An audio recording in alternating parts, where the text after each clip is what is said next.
And Mr. Jones, just in case, Right. say spell first and last name in case it's Right. Gerald Boudreaux, Gerald Boudreaux, State Senator, District 24. All right, and your levels are good. Taylor? Yeah. Okay. All right, Mr. Boudreaux, what do you think the first investigations missed? Well, first of all, it's ongoing. The investigations are still ongoing. There has not been any conclusion. What the Legislative Black Caucus has asked the federal government and the Justice Department specifically to do is to step in and do a pattern or a practice investigation, which is a little different than what's going on right now. It's not zeroing in on any one specific case. It looks at the agency and it reviews patterns and practices and ensure there's no systemic problems or issues as a result of some of the things that we've seen, some of the outcry that we've heard from the community and from the general public. And when the community heard that y'all were doing this, what do you hope it instills in them? Well, we have to have confidence, and let me just say that this is not something that the caucus took lightly. This took some deliberation, some meetings, some thought process, because we do have confidence in our law enforcement. We do have confidence in our colonel, the superintendent, but this is just another opportunity for us to bring some additional resources on board, and hopefully that'll help the community to accept the fact that we are being transparent. There are some accountability measures that we want to identify, and at the same time, it will instill that confidence back into, in this case, state police for the residents of the state of Louisiana. And for you in the position you're in, how important is transparency to the public with issues like this? Well, when it comes to law enforcement, we have to get it right. And at the state level, there are so many municipalities, so many small communities, local governments that count on state police to handle their investigations. So we have to ensure that that credibility is there at that level, because once it kicks up to state police, most of the time that's where it is. They are called in to handle cases where there might be potential conflicts at a local level. And so that's why we're asking the federal government, which is a step above state police, to assist us to ensure that we're doing things correctly, and where there are some issues that we're able to identify and address those. Well said, man. Do you feel that this is an issue that is more systemic and not just related to one incident involving Mr. Green?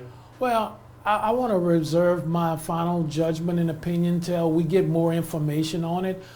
We know the Green situation was terrible. We know the body cam showed some things that no one could be proud of. When a family was told that their loved one was involved in an accident and come to find out later, those were not true facts. It distorts the trust that the public has in law enforcement.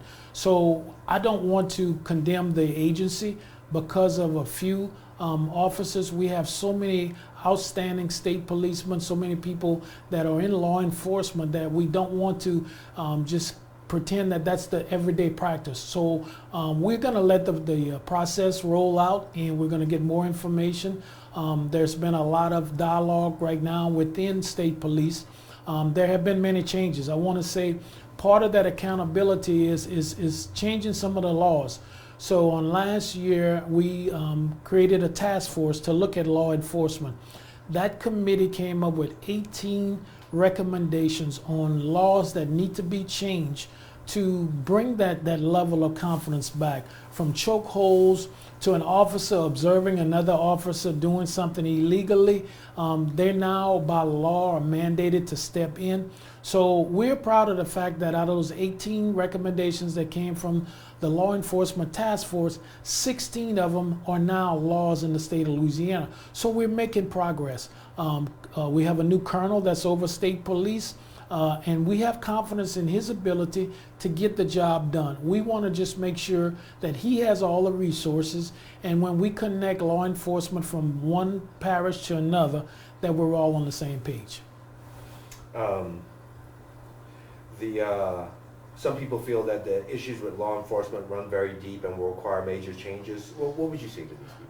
Well, I would ask them to just hang on for us. It's difficult when we see what we saw in some of these videos.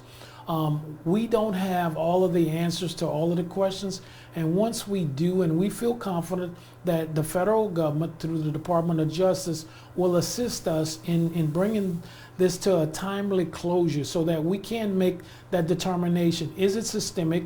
What other changes do we need to make? But the changes have been made. Leadership within state police, there are a lot of new faces that have accepted new responsibilities, and the 16 new laws that are in place will help to restore some of that public trust in law enforcement. And you touched a little bit on this, but I'll just re-ask it again. Many of our citizens have a hard time trusting any law enforcement right now. Do you have any advice for them? Yeah, we have to. They're there to protect and serve us. And what we have to do is we can't look at just the negatives. We have to look at the positives. And there are, I can assure you, a lot more positives than negatives. But those that are negative and those that are not willing to protect and serve and follow the rules and the laws, it's the system has to get rid of those type people. And it's unfortunate that we have them, because those law-abiding troopers in this case, those people who have committed their lives and their careers to protecting and serving us, they're far, far and more of those than the minority of bad officers. And it is not our position to judge, but to make sure that we have a system in place that would weed out, no different than we would do in any other profession, those who are not following the rules, those who are not following the laws. And that's where we are. So we're going to ask the public we've taken some steps through changing of laws. The governor has made some changes to leadership within state police.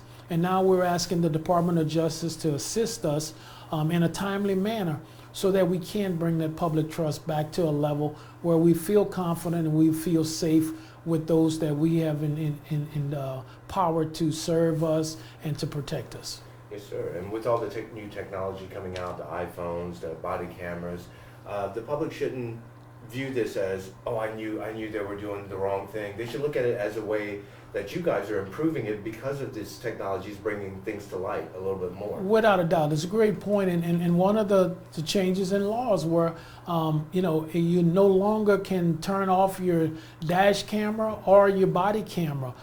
Prior to the law coming out, we know there have been instances where those cameras have been turned off. Not malfunctioned, but turned off. So now it's against the law to do that. So hopefully some of these changes in laws, again, will instill a little bit more confidence in the general public that, number one, the legislature is doing their part and the agency is also doing their part. Because I want a number of troopers who I've personally spoken to, they're asking for help to ensure that the public doesn't think that they're all bad guys. And we don't have all bad guys. But where there are one or two or three or whatever that number is, this system hopefully will weed them out. And with this investigation, this current investigation, what are you hoping to get out of this investigation? Well, hopefully I want it to be something that's done in a timely manner, because there has been a long period of time with some of these, the Ronald Green situation and so many others. We could go naming different cases, and it doesn't get better until you start fixing what some people perceive are the problems, or at least identify them. So at the end of the day, I hope we have an agency that is stronger. One of the other things that we're going to ask is that they begin the accreditation process, so that internally they are fully accredited as the state police, and that would help to bring that public trust up also. So at the end of the day, we're hoping that the community will support our law enforcement, because we can't live without them. They are a necessary ingredient for us to have a healthy community, a healthy state, and we're going to be there to support them. And did we miss anything you want to touch base on that we might have forgot to ask? No, I think we covered pretty all much of it. hit it, yeah. Awesome. Well, thank you so much, Mr. Yes, Boudreaux. as always. Always a pleasure, man.